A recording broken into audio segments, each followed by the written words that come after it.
Donc je vous propose cette année d'avoir comme thème les fruits de l'Esprit Saint. Souvent c'est comme ça qu'on les appelle.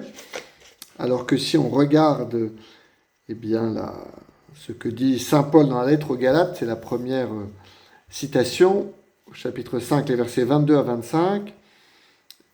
Saint Paul évoque le fruit de l'Esprit. Et ça peut paraître un peu anecdotique, mais ça veut dire que ce dont on va parler, en fait, c'est très unifié.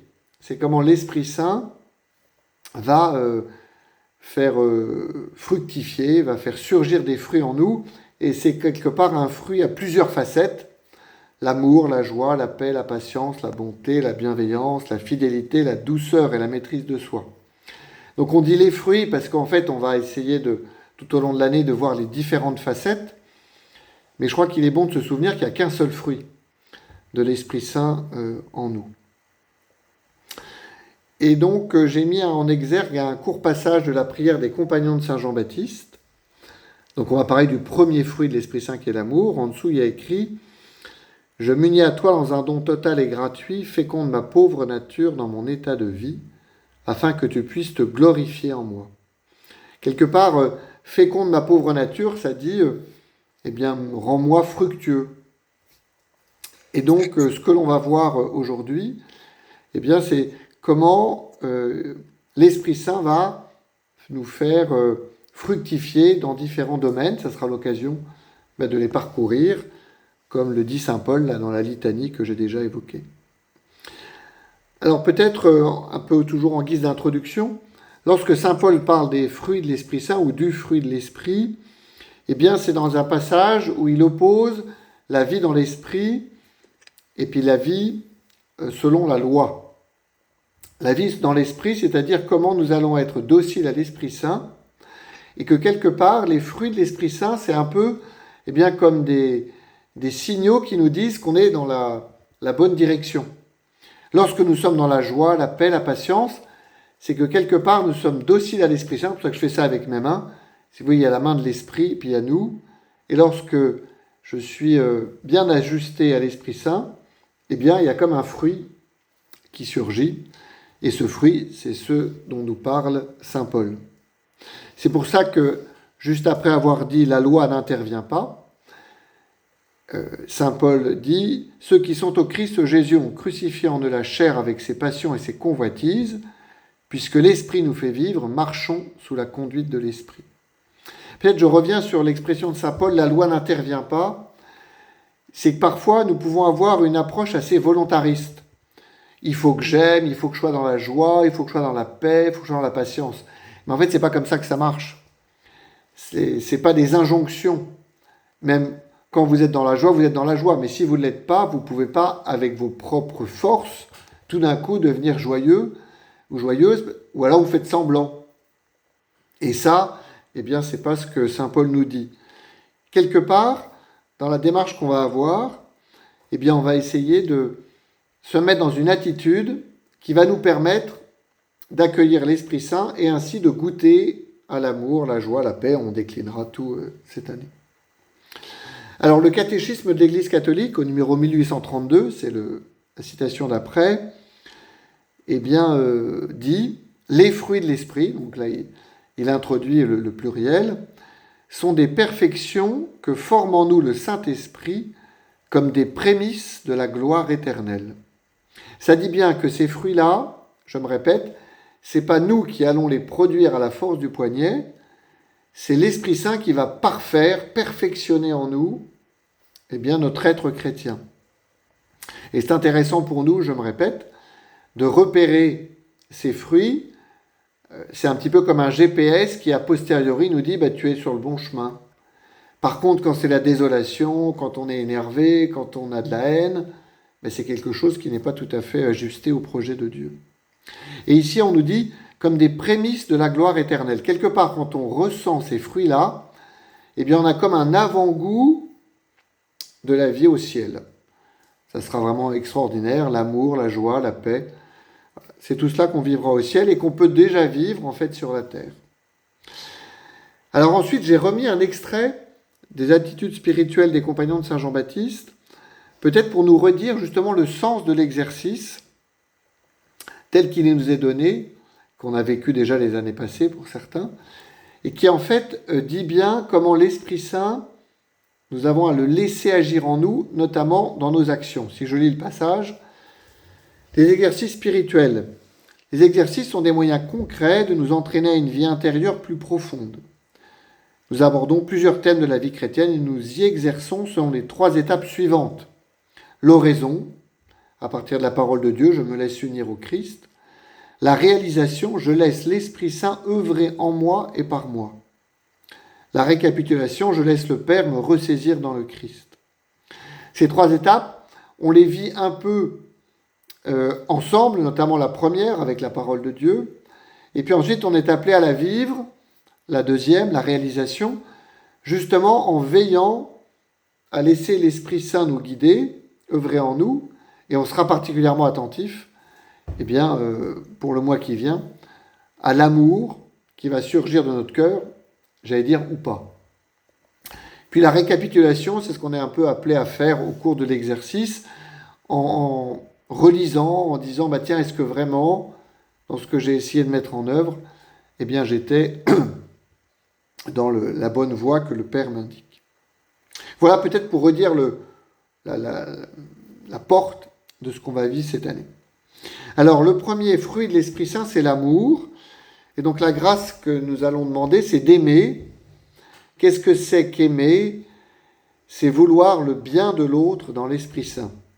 Souvent, je dis, en italien, lorsque un fiancé parle à sa fiancée, il lui dit « ti voglio bene », je te veux du bien. Et « ti voglio bene », ça veut dire « je t'aime » en fait. Alors nous, en français, on ne dit pas ça. Mais c'est vraiment de dire que l'amour, c'est quelque chose qui nous pousse à vouloir le bien de l'autre. J'allais presque dire, même s'il n'y a pas de sympathie, s'il n'y a pas d'émotion. Bien sûr, s'il y a de l'émotion, c'est plus facile de vouloir le bien de l'autre. Alors pour cela, je vous ai choisi le passage de la parole de Dieu que l'on connaît bien, c'est le Bon Samaritain, où justement nous allons être témoins d'un homme qui va vouloir le bien de l'autre, et que ce soit l'occasion pour nous de nous rendre disponibles à notre tour à faire ce bien. Alors on peut imaginer, nous sommes sur la route entre Jérusalem et Jéricho, donc ça descend un peu dans un semi-désert, il y a un petit peu des buissons quand même, donc assez dépouillé. Et bien donc il y avait pas mal de monde qui allait sur cette route, dans les 2 sens, j'allais dire. Celui qui descendait de Jérusalem à Jéricho, c'était peut-être qu'il revenait de pèlerinage, on ne sait pas. Celui qui allait à Jérusalem, pour le coup, c'est celui qui allait soit en pèlerinage ou tout simplement à la capitale, Jérusalem.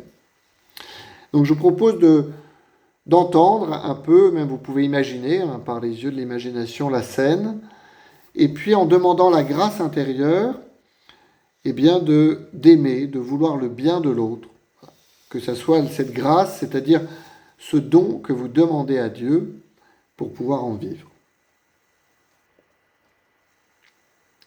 Vous pouvez fermer les yeux si vous voulez et entendre la parole de Dieu. Et voici qu'un docteur de la loi se leva et mit Jésus à l'épreuve en disant « Maître, que dois-je faire pour avoir en héritage la vie éternelle ?» Jésus lui demanda « Dans la loi, qu'y a-t-il d'écrit et comment lis-tu » L'autre répondit « Tu aimeras le Seigneur ton Dieu de tout ton cœur, de toute ton âme, de toute ta force et de toute ton intelligence, et ton prochain comme toi-même. » Jésus lui dit « Tu as répondu correctement. Fais ainsi et tu vivras. » Mais lui, voulant se justifier, dit à Jésus « Et qui est mon prochain ?» Jésus reprit la parole. Un homme descendait de Jérusalem à Jéricho, et il tomba sur des bandits. Ceux-ci, après l'avoir dépouillé et roué de coups, s'en allèrent, le laissant à moitié mort. Par hasard, un prêtre descendait par ce chemin. Il le vit et passa de l'autre côté. De même, un lévite arriva à cet endroit. Il le vit et passa de l'autre côté. Mais un Samaritain qui était en route arriva près de lui. Il le vit et fut saisi de compassion. Il s'approcha et pansa ses blessures en y versant de l'huile et du vin. Puis il le chargea sur sa propre monture, le conduisit dans une auberge et prit soin de lui. Le lendemain, il sortit 2 pièces d'argent et les donna à l'aubergiste en lui disant « Prends soin de lui. Tout ce que tu auras dépensé en plus, je te le rendrai quand je repasserai. » Lequel des 3, à ton avis, a été le prochain de l'homme tombé aux mains des bandits ?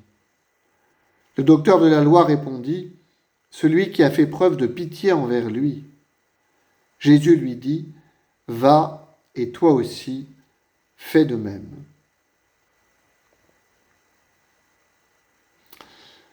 Alors, comme à chaque fois, je vous inviterai à noter tout de suite, peut-être le passage où le Seigneur vous a rejoint. Ça peut être un petit mot, ça peut être une image, pour peut-être, dans la semaine qui vient, repartir, tiens, pourquoi est-ce que le Seigneur m'a attrapé ici ? Et pour nous aider à prier avec ce texte, alors vous pourrez refaire un peu comme je viens de faire, de contextualiser, d'imaginer. Je nous donne 4 points d'attention. D'abord, le premier, c'est la réponse de Jésus à ce docteur de la loi. Enfin, la réponse du docteur de la loi à Jésus. De tout ton cœur, de toute ton âme et de toute ta force et de toute ton intelligence. Peut-être de se rappeler qu'aimer, c'est s'impliquer entièrement. C'est-à-dire vouloir le bien de l'autre de tout son être. Quelque part, on n'aime jamais du bout des lèvres. On aime, entièrement. Et c'est peut-être pour nous une première attitude, que ce soit dans le milieu professionnel, que ce soit dans le scoutisme. Comment je vais tout impliquer dans mon désir d'aimer. Et je nous invite à contempler le bon samaritain qui ne calcule pas. Il ne va pas se dire « mais non, j'ai pas le temps ». En fait, il va y aller intégralement, entièrement, à la différence du prêtre et du lévite qui avaient des bonnes raisons pour ne pas aimer, qui sont passés à côté. Et peut-être qu'on peut d'abord faire mémoire de ces moments où j'ai aimé de tout mon être. Ça peut arriver, notamment quand on se donne, quand on... bien sûr, pour ceux qui sont mariés ou ceux qui sont prêtres, il y a des moments où on est totalement donné soit à l'autre, soit à son ministère. Mais même dans notre vie, toute simple, même quand on est donné, on aime, ça nous est déjà arrivé, en étant totalement dédié, même dans des visites de personnes âgées, malades. Tout ton cœur, toute ton âme, toute ta force, toute ton intelligence. Puis le deuxième point, il le vit et fut saisi de compassion. Voir et être touché, en d'autres termes. Celui qui aime est en veille, ainsi il devient capable de voir et d'être touché. C'est peut-être ça parfois, on a du mal à aimer, mais parce qu'on est un peu à côté de la plaque, si j'ose dire, on ne regarde pas, on est dans notre truc. Je crois qu'il y a peut-être à demander la grâce d'être disponible, pour que justement l'Esprit Saint puisse nous pousser. Ici, quelque part, le bon samaritain n'a pas peur du malheur, dérangeant, voire désagréable des autres. Parfois, on détourne le regard, parce que ça nous ennuie. En fait, on fait comme une petite muraille. En fait, là, ce bon samaritain accepte de le recevoir sans détourner la tête. Alors, parfois, on ne peut pas tout faire, mais accepter d'être touché, de voir, et donc, quelque part, de pouvoir être entraîné à aimer. Ensuite, troisième point, prendre soin de lui. Par plusieurs fois, cela est dit, et c'est l'invitation que le bon samaritain dit à l'aubergiste. Prends soin de lui. Aimer, ce n'est pas tout faire, c'est faire avec d'autres pour le bien d'un frère. Ici, le bon samaritain aurait pu loger à l'auberge, s'occuper. Non, il va confier à un autre.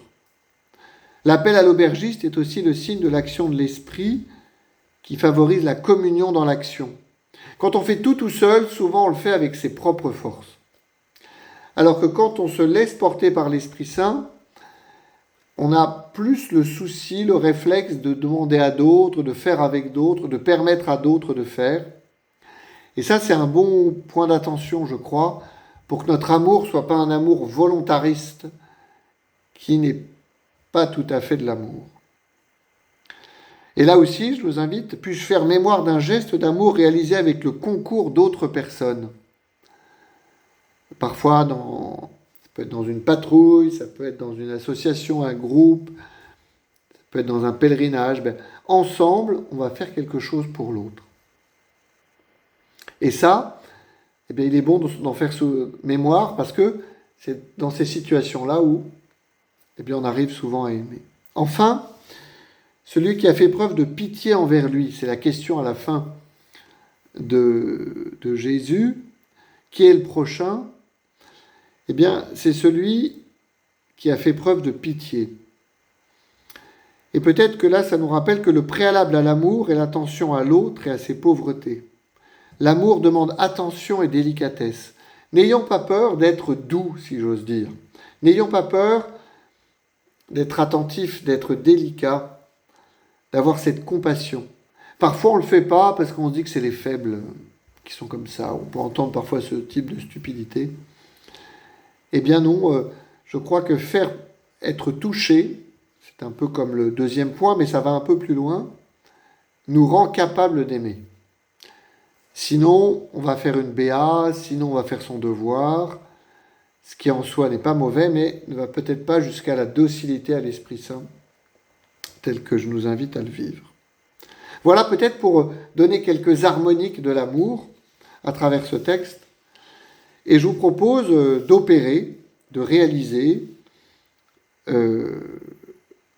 pendant le mois qui vient, pendant une semaine, vous choisissez, de choisir une personne proche de moi pour laquelle j'ai de la sympathie. Peut-être plus simple quand même. Quelqu'un pour lequel on a de la sympathie. Je vais l'aimer particulièrement durant une semaine en invoquant l'Esprit Saint pour voir ses blessures être touchées et ainsi permettre qu'elles soient aimées par moi ou d'autres aubergistes avec délicatesse. Alors il ne s'agit pas d'arriver comme une mère poule, « Ah mon pauvre petit chéri, tu es blessé », non. Mais peut-être de voir là où je vais pouvoir lui procurer du bien. Des blessures, ce n'est pas des blessures d'abord psychologiques ou je ne sais quoi. Les blessures, ça peut être du stress, du travail, du surtravail, des soucis. Ça peut être le besoin d'être écouté, ça peut être le besoin de repos. Comment je vais me mettre en disposition pour pouvoir l'aimer et peut-être, moi ou d'autres, lui apporter le bien dont elle a besoin. Cela suppose délicatesse. Alors, voilà, que nous puissions peut-être mettre en œuvre ce fruit de l'Esprit Saint dans l'état d'esprit que j'ai pu présenter. Et puis chaque soir ou chaque matin, tout simplement d'invoquer l'Esprit Saint. De ne pas partir sans lui. Le matin, de dire « Esprit Saint, viens m'aider à aimer cette personne, celle que nous avons choisie, ou le soir. » Pour que vraiment, vous l'avez compris, le risque, c'est d'être volontariste. Sur l'amour, on peut l'être un peu. Sur la joie, la paix, on ne peut pas décréter qu'on est en joie, en paix, si on ne l'est pas. L'amour, parfois, on peut essayer de faire autrement. Mais ça, on verra la prochaine fois. Voilà ce que je voulais vous partager pour ce soir.